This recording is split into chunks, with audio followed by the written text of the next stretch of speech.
For today's headlines, mayors can impose a metro lockdown during MGCQ. Pinoy played role in rover's landing on Mars. Carmina Villaroel finds playing villain exciting and challenging. Arrival of Chinese vaccine delayed due to lack of FDA OK.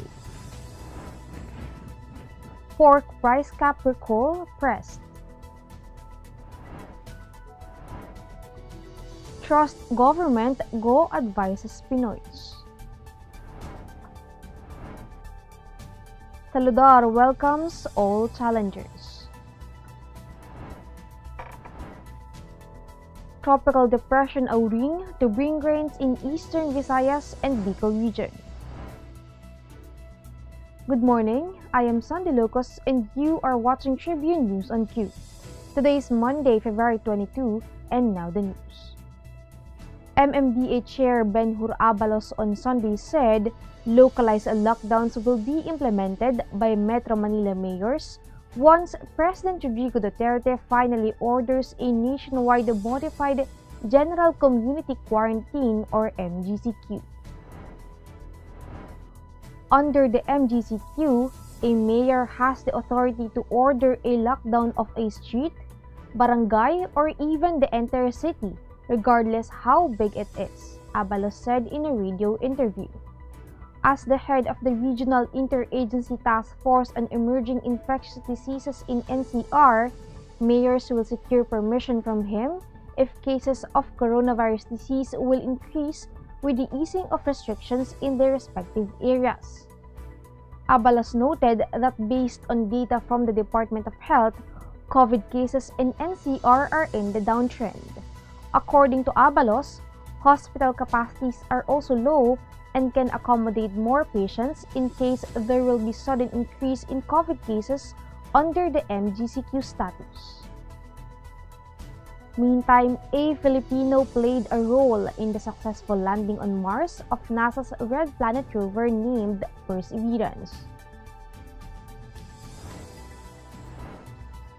Mark Gonzalez, the 33-year-old son of Edgardo Gonzalez and Beatriz Salvador, was part of the group at NASA's Jet Propulsion Laboratory that verified the rover's Vision Compute Element image processing algorithms. Simply put, Gonzalez Group helped the rover land safely by taking photos and looking at any obstacles that will allow the computer determine what the best course of action is. In recognition, the names and signatures of those involved in the project, including Gonzalez, were etched in the body of the Perseverance rover. His family moved to the United States in the early 80s and returned in 1996 in an attempt to settle in the Philippines permanently. Gonzalez finished elementary at Southville International School in Las Piñas before his family relocated into the US again in 2000. Gonzalez graduated magna cum laude at the California Polytechnic University and is currently working on his master's degree in electrical engineering at the University of Southern California. Playing a villain is both a challenge and thrill, according to seasoned actor Carmina Villaroel. In GMA Network's newest afternoon primetime show Babawiin Ko Ang Lahat, Villaroel takes the role of Dulce Espejo Tanaka, a materialistic and conniving woman who vows to take everything from her ex-husband for the sake of her children. While Villaroel acted as contrabida in several shows such as Got to Believe, Bridges of Love, and Doble Cara, she still gets that awkward feeling whenever she portrays a character completely different from her real-life persona. Although they are both mothers who would do everything for their children, Villaroel said her only difference with Dulce is her harmful manner of doing it. Babawiin Ko Ang Lahat tells the story of Iris, played by Pauline Mendoza, who was raised like a princess by her parents Victor, played by John Estrada, and Christine, played by Tanya Garcia Lapid. When Victor's old flame Dulce, played by Carmina Villaroel, comes barging into their lives and begins to take everything away, Iris is forced to shed her innocence and fight against her relatives to regain what is rightfully hers. Tribune News on Go will be back after these reminders.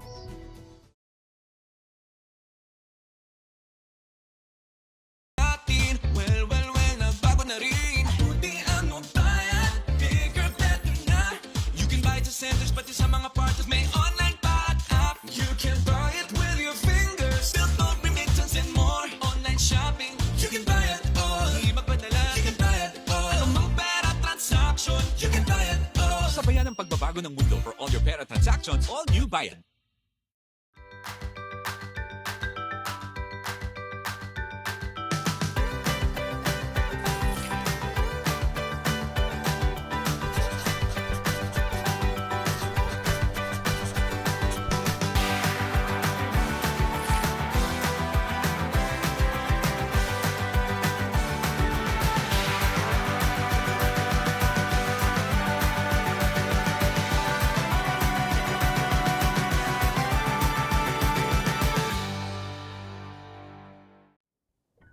The scheduled arrival of 600,000 doses of Sinovac Biotech's COVID-19 vaccine tomorrow is not possible, as its emergency use utilization is still under review.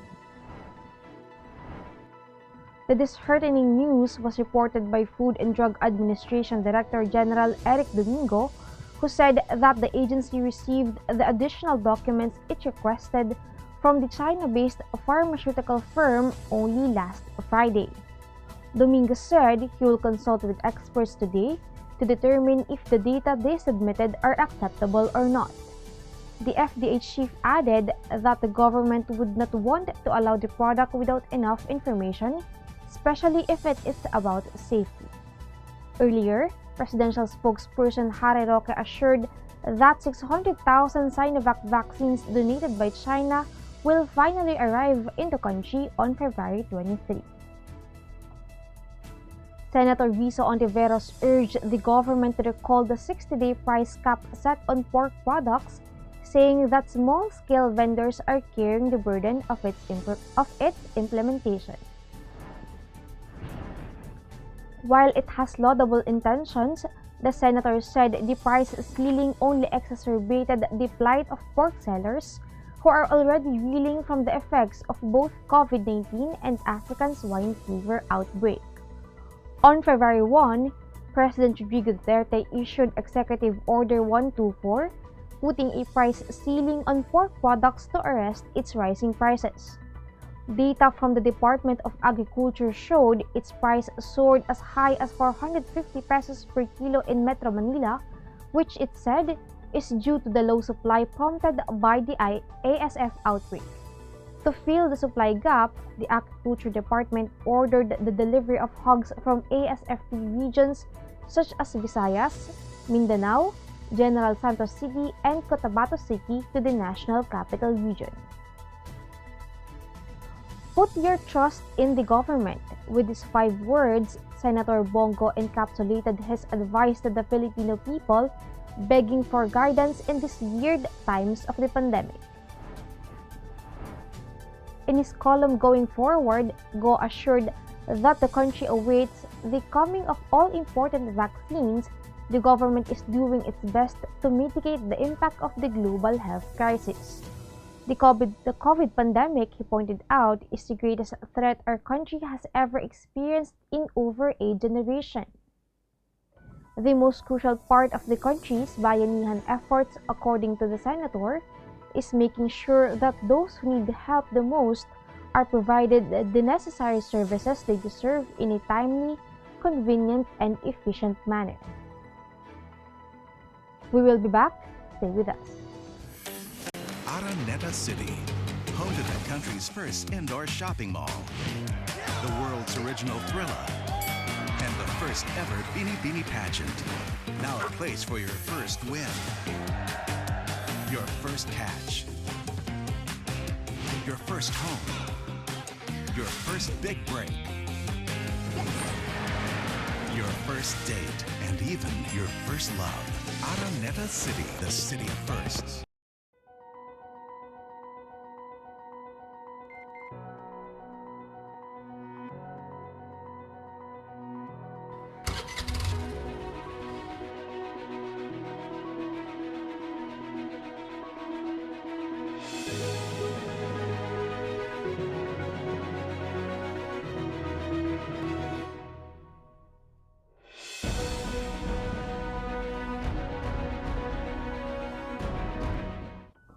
Fresh from crowning himself as the new WBA minimum weight king, Vic Saludar told Daily Tribune that he is looking forward to making the first defense of the title.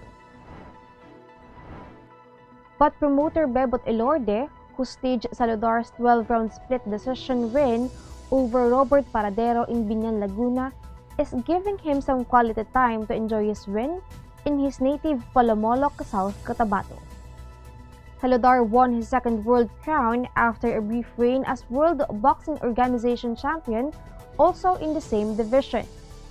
The Saludar-Paradero battle was the first world title fight held on local shores during the pandemic eras, aside from it being only the fourth time in history that two Filipinos slugged it out with a world crown at stake. This Saturday in General Santos City, another all-Filipino title affair happens when Pedro Taduran meets Rene Cuatro in the second defense of the International Boxing Federation diadem. Tropical Depression Auring is forecast to bring rains with gusty winds in eastern Visayas and the Bicol region today, according to the weather advisory of Pag-asa. As of 4 a.m. today, the center of Auring is at 195 kilometers east of Maasin City, southern Leyte, and 135 kilometers east-northeast of Surigao del Norte. Auring has a maximum sustained winds of 43 kilometers per hour near the center and gustiness of up to 55 kilometers per hour.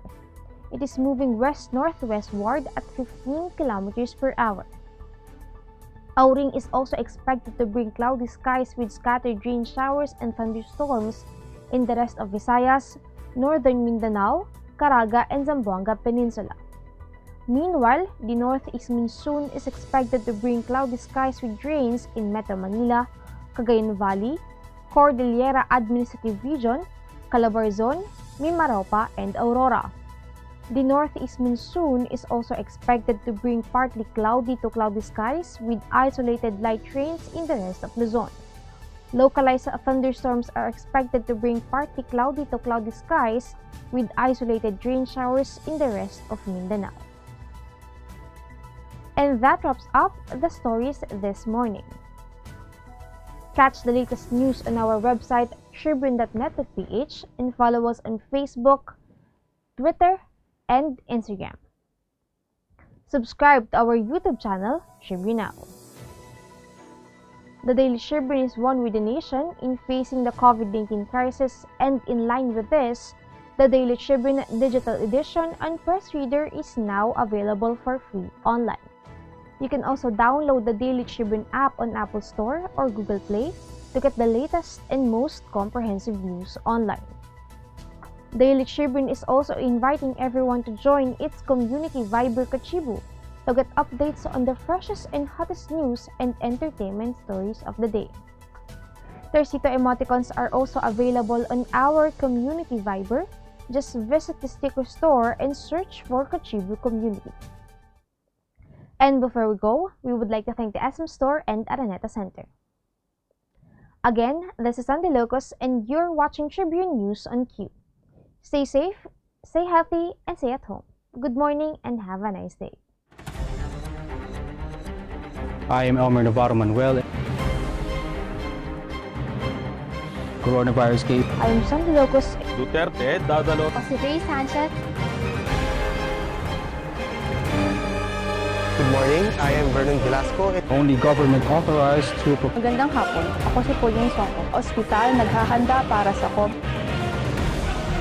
Ako si Luis Lisan at ito ang Tribune News. Si Ramsey may mensahe kay Andre. Ako si Jomel Garner. At ito, Pagsali sa face-to-face Duterte to fund COVID cases, pumalo sa 7. Missed the chance to acquire 10. Luis Lisan. si Jomel Garner. O si Ray Sanchez. Vernon Velasco. O si Pauline Soko. Sandy Locos. I am Elmer Navarro Manuel and this is Tribune News on Q.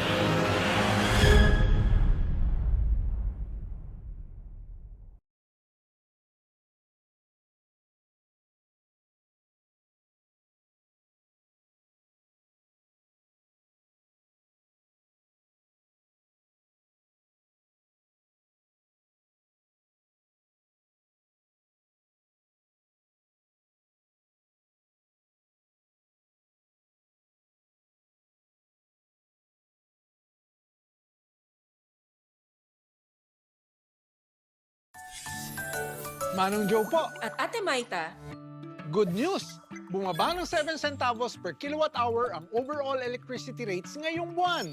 At para sa mga Lifeline customers na 100 kilowatt hours at pababa ang konsumo, extended ang no disconnection hanggang March 2021 ayon sa DOE. At kung may tanong po dito o sa inyong bills, kung ano ang nabayaran na o babayaran pa, nakahanda ang customer care representatives namin. PM is key. Safe pa. mahalaga talaga ang safety. Kaya may bright ideas tayo para dyan. Uso ang mga UV devices para safe sa virus sa mga gamit natin. At ang konsumo, safe din kasi wala pang piso kada gamit. Maging UV wand, UV table lamp, o UV sprayer man. Abot kaya! To learn more, visit our website. Hanggang sa susunod na Meralco Advisory! Magsha-shopping na lang ako! Hashtag 143SM. Call to deliver. Hello, can you get the following? One pink chair, bed sheets, na pink yung sofa, tapos slides, size 8, pajamas na blue. Oh, don't forget my... Hashtag 143SM. Call to deliver. Wait lang, okay ba yan? Anything at the SM store, ma'am. Call to deliver. Call. Kuya, pwede rin ba ako magpa-deliver sa ate ko sa Taguig, tapos sa friend ko sa Davao, tsaka sa... Can't say ko salita. Okay ba yan? Kahit saan po, pwede kami Call mag-deliver. to deliver.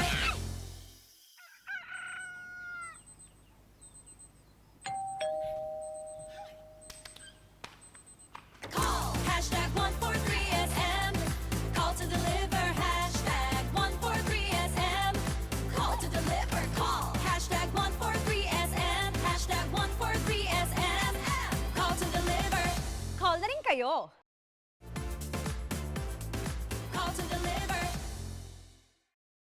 Fiber is the free and secure way to connect with friends and family, anywhere.